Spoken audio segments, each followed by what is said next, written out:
Bonjour. Avec cette nouvelle vidéo, nous allons commencer, j'espère, une série de vidéos pour parler sur la simulation du Wi-Fi avec packet tracer. Ça peut vraiment aider à comprendre le Wi-Fi et les différentes normes, etc. D'ailleurs, j'ai déjà fait une vidéo où je parle sur la théorie du Wi-Fi. Si vous ne l'avez pas encore vue, je vous conseille vivement d'aller d'abord voir cette vidéo où je parle sur les notions théoriques, c'est très important. J'ai aussi parlé sur la notion des canaux, parce qu'on va avoir besoin peut-être. Et surtout, j'ai parlé sur les portées et les débits. Et d'ailleurs, je profite pour vous rappeler qu'en Wi-Fi, nous utilisons ce qu'on appelle des ondes avec des fréquences précises, donc principalement 2,4 GHz et 5 GHz. Et suivant la norme, eh bien, il y aura telle ou telle fréquence utilisée. C'est très important. Sans oublier, bien évidemment, que j'avais déjà expliqué dans la vidéo précédente, cette histoire de ce qu'on appelle le point d'accès avec le nom des réseaux, le SSID. C'est très important. Et on a parlé surtout sur la partie cryptage, web, WPA, WPA2, etc. Je vous conseille vivement d'aller d'abord voir cette vidéo-là, d'accord? Voilà. Donc nous, on va revenir à packet tracer. On va essayer de faire un réseau Wi-Fi simple pour vraiment comprendre. Avec quoi on commence? On va commencer par ajouter quelques équipements qui vont communiquer en sans fil. On prend logiquement, bien sûr, un smartphone. Il est doté de Wi-Fi, je dirais par défaut. Bien évidemment une tablette, d'accord? Ça donne une idée. Allez, pourquoi pas, on prend un laptop, un ordinateur portable. Et pour avoir vraiment la totale, pour mieux comprendre, on prend aussi un desktop, un ordinateur de bureau. Comme ça, on a tout, d'accord? Normalement, dans le laptop et surtout dans le desktop, le Wi-Fi n'est pas automatique. On verra bien par la suite. Je vous rappelle que si on laisse comme ça les éléments, s'il y a le Wi-Fi partout, les cartes Wi-Fi partout qu'on va vérifier, les éléments peuvent communiquer ensemble sur ce qu'on appelle le mode ad hoc. Mais c'est pas toujours facile et c'est pas trop utilisé. Nous allons parler maintenant, aujourd'hui, sur ce qu'on appelle le mode infrastructure. Rappelez-vous, dans le mode infrastructure, on a besoin d'un autre élément qui est le point d'accès. Allez, on va prendre un point d'accès générique pour le moment. Donc on va aller dans Network Devices, les éléments réseau, et on va aller, routeur, etc. On va aller dans les Wireless Devices, et on va prendre ce qu'on a un point d'accès générique. Regardez là, je le mets ici, le point central. Et remarquez, voilà, les éléments sans fil vont se connecter. D'accord, pourquoi? Parce que comme on l'a dit, les smartphones, les tablettes, il y a le Wi-Fi. Le Wi-Fi, il est déjà là, sauf qu'il est ouvert par défaut. Et donc ça fonctionne, d'accord? Allez, on va essayer un petit peu d'aller élément par élément pour comprendre. Logiquement, on va commencer par le point d'accès, parce que c'est le point central. D'abord, on va l'appeler access point, je sais pas, maison, à la maison, d'accord? C'est le nom. C'est pas le nom, c'est pas le SSID, hein, c'est juste le nom. On va rentrer dedans. Là, on voit, allez, on va agrandir, comme ça vous aurez une idée, c'est quoi un point d'accès tout seul. Voilà. Donc là, il y a les antennes, bien évidemment. Il y a une carte réseau Ethernet qui va se connecter au LAN filaire, d'accord? Dans la partie configuration qui nous intéresse, et deux interfaces. C'est normal, il y a l'interface Ethernet, d'accord? On voit qu'elle est en fast Ethernet, elle est à 100 mégabits par seconde. Donc c'est une vieille point d'accès, mais il fait l'affaire. Et on a la partie Wi-Fi. Donc voilà le SSID. D'ailleurs on profite, on va l'appeler Terre. Moi j'aime bien Terre. Donc le réseau, le nom de réseau s'appellera Terre. D'accord? Et il est activé, donc je peux le désactiver si je veux. Voilà l'histoire de canaux qu'on a dit. Les 11 canaux ou 13 canaux et en ce qu'on est en France. Donc maintenant par défaut on est en 6, on laisse comme ça. D'ailleurs je vous conseille, entre parenthèses, dans la vraie vie, si vous avez des problèmes d'interférence, si ça se coupe, et ben prenez une autre fréquence, le 1 ou le 11, sortez de 5 quoi. D'accord? Ça fonctionne souvent, ça règle un problème quoi, d'accord? Je vous rappelle, regardez là, on voit que c'est une vieille point d'accès avec 2,4 GHz. Donc théoriquement, même pratiquement, tous les éléments doivent communiquer avec cette fréquence-là. Et on voit bien que le réseau n'est pas sécurisé, c'est très dangereux, on a dit, c'est très déconseillé. Donc nous, on va le sécuriser en WPA2. Allez, on fait un petit code tiers, arrobas, avec des chiffres, etc. 2020, allez. Comme ça, bon. Regardez là ce qui se passe, regardez. Le smartphone et la tablette ne peuvent plus communiquer. Pourquoi? Parce que maintenant, ils n'ont pas l'accès. Vous allez voir, dès qu'on leur donne le code et le SSID, ils vont pouvoir se connecter. Rappelez-vous la règle. Pour que des éléments en réseau fonctionnent, il y a toujours deux règles. La première est nécessaire, mais elle n'est pas suffisante. C'est la liaison physique. Soit en perte torsadée, soit en fibre optique, si on a les moyens, soit en radio, donc au Wi-Fi.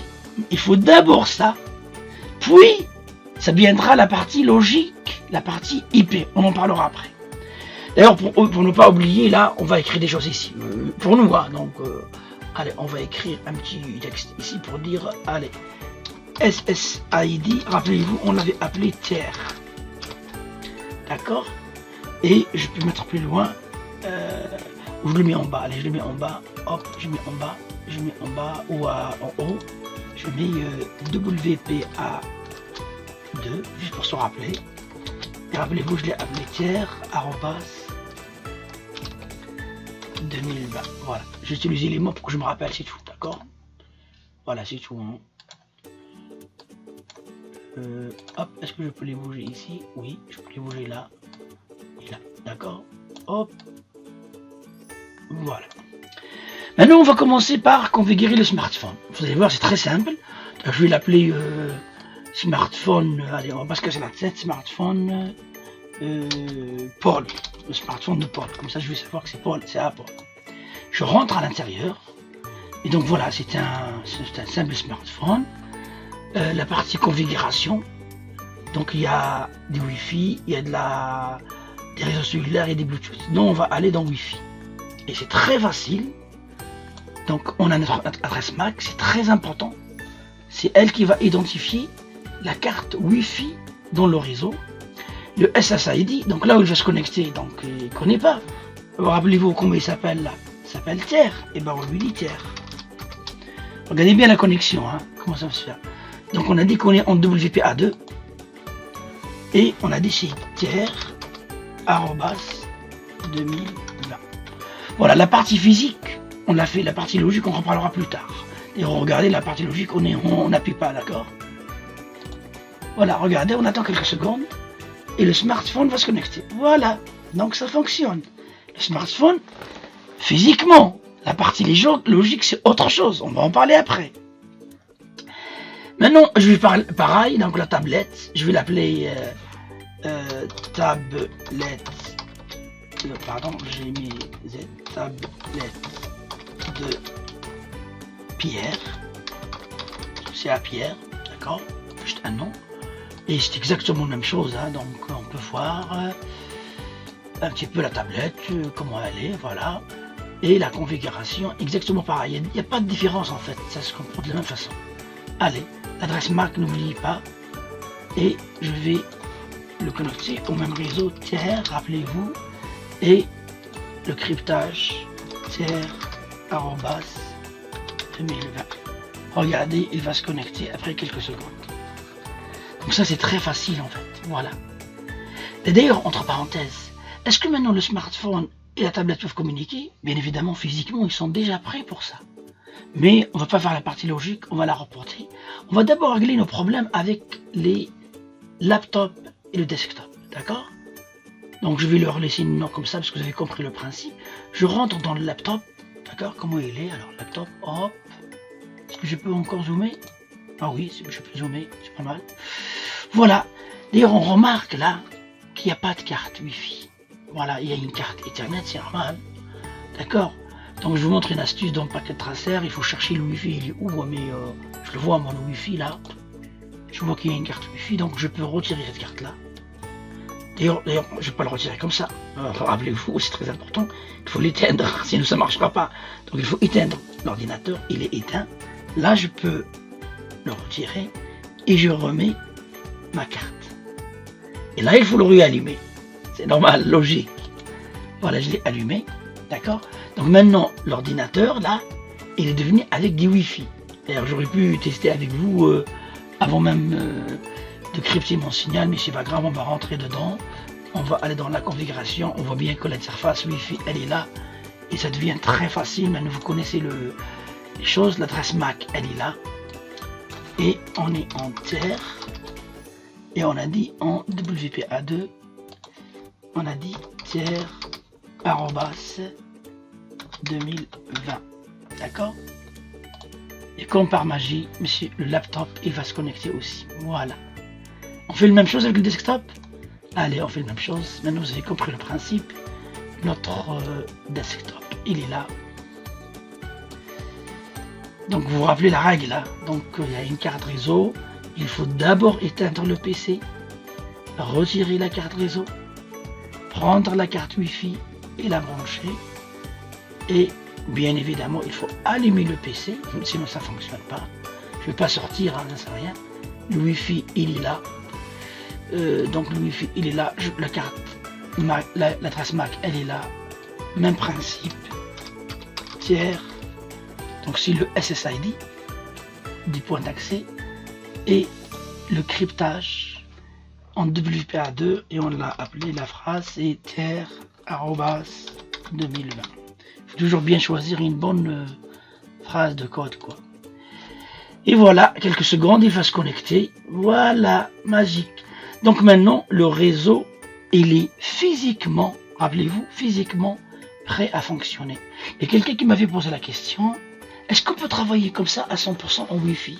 Bien sûr que oui. D'accord? On fait un petit test là, rapide, d'accord? On va un petit test rapide. Donc là, on a dit la liaison, elle est faite. Ben, maintenant, il faut la partie logique. Donc je vais faire rapidement. Je rentre dans l'ordinateur portable, dans le desktop. Allez, on IP. IP statique. Parce que là, si je fais rien, il n'y a pas de DHCP. Donc je suis en API pas. Enfin, je peux au travail en API pas. Mais j'aurais des mal à me rappeler d'adresse IP. Donc allez, celui-là. Je vais prendre adresse IP de classe C, 192.168.0.20 ici, avec le masque automatique. Là, donc on a des 20 ici. Donc celui-là, je lui mets en 10. 192.168.0.10. D'accord? Donc celui-là, il est en 10. Celui-là, il est en 20. On peut essayer de savoir si ça marche pour les pinguer. Allez, on essaye. Donc, celui-là, c'est 10. On va pinguer le 20. Donc, je rentre dedans. Je vais aller dans l'invite de commande. D'accord? Et je vais faire IP config tout court pour voir. Donc, on voit bien que l'adresse IP du Wi-Fi, elle est là. Rappelez-vous, d'accord? Et donc, on va pinguer, ping 192.168.0.20 qui est, rappelez-vous, qui est l'adresse IP du laptop. Ben voilà, il répond. Et pareil, je peux faire pareil, je peux aller ici, là, et je vais directement aller pinguer le 10, ping 192.168.0.10. Et ça fonctionne parce qu'il répond correctement. Donc vous voyez là que réellement on peut travailler en Wi-Fi. Et il y a des entreprises qui ont choisi, qui ont fait le choix de travailler 100% au Wi-Fi. Avant de terminer cette vidéo, on va juste essayer quelque chose de rapide, juste pour que vous aurez une idée. Donc le point d'accès, il est là, d'accord? Quand je le mets ici. Et qu'est-ce qui se passe si je voudrais essayer donc par exemple un PC? et un laptop, mais je vais les relier en filaire. Qu'est-ce qu'il me faut, vous vous rappelez? Un switch, exactement. Donc je vais prendre un switch, allez, un switch vraiment générique, je le mets ici, d'accord? Voilà. Et je vais connecter mes PC, etc. Donc je prends un cordon droit, exactement, de là, dans la carte réseau, et dans le premier port ici.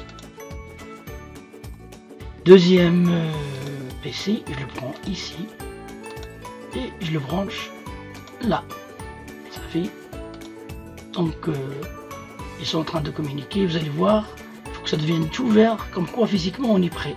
Et bien évidemment, vous vous rappelez là, dans la partie physique, qu'il y a bien un port, et ben il faut le relier ici. D'ailleurs dans le switch, on peut rentrer, vous voyez là le switch comment il est. Donc le switch il est là. Déjà vous voyez notre PC là, il est après, l'autre il viendra après parce que le switch communique avec les différents équipements pour avoir leur adresse MAC. Donc maintenant, ce réseau, il fonctionne tout seul. Hein. Donc physiquement, il est prêt. Si je donne l'adresse IP ici, ça va fonctionner. On fait un test. On a dit que celui-là, il est le 10. Celui-là, il est le 20. Allez, celui-là, on va le donner le 30. Donc le 30, 192.168.0.30. D'accord? Et celui-là, je lui donne le 40. 192.168.0.40. Je profite pour faire une pierre deux coups. Donc maintenant, ce réseau-là, LAN, ce réseau WLAN, ce réseau LAN, il est fonctionnel. Je peux tester, parce que physiquement, c'est bon, et logiquement, je viens de faire le nécessaire. Donc celui-là, je rentre. Je vais juste vérifier avec vous IP config et on est bien à 30, donc je vais essayer de pinguer le 40, 192.168.0.40.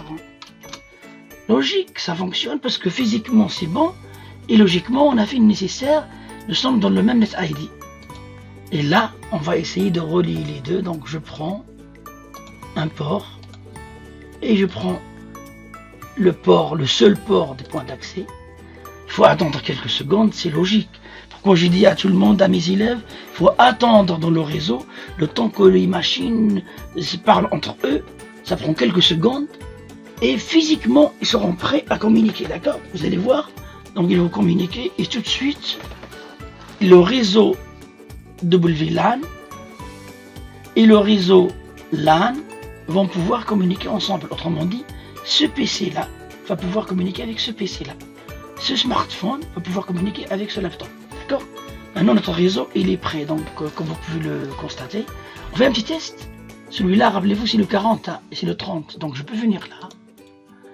Et je peux ping 192.168.0.30. 30 qui est le PC là. Voilà. Ça fonctionne. J'espère que cette vidéo vous a aidé à comprendre que chaque équipement Wi-Fi doit avoir une carte réseau. Si ce n'est pas le cas, il faut l'ajouter. 2. Pour que le réseau fonctionne, il faut bien avoir le bon SSID avec le bon code. Est-ce que je peux travailler qu'en local, qu'en Wi-Fi? Oui. Est-ce que je peux travailler qu'en local, qu'en filaire? Oui. Le point d'accès, eh ben, s'il est relié à un switch, on aura ce qu'on appelle un réseau global LAN, WLAN. J'espère que c'est clair pour vous. Et on va continuer un petit peu pour compliquer un petit peu les choses avec les fréquences, les portées, les canaux, etc. Merci, bon apprentissage et à la prochaine vidéo.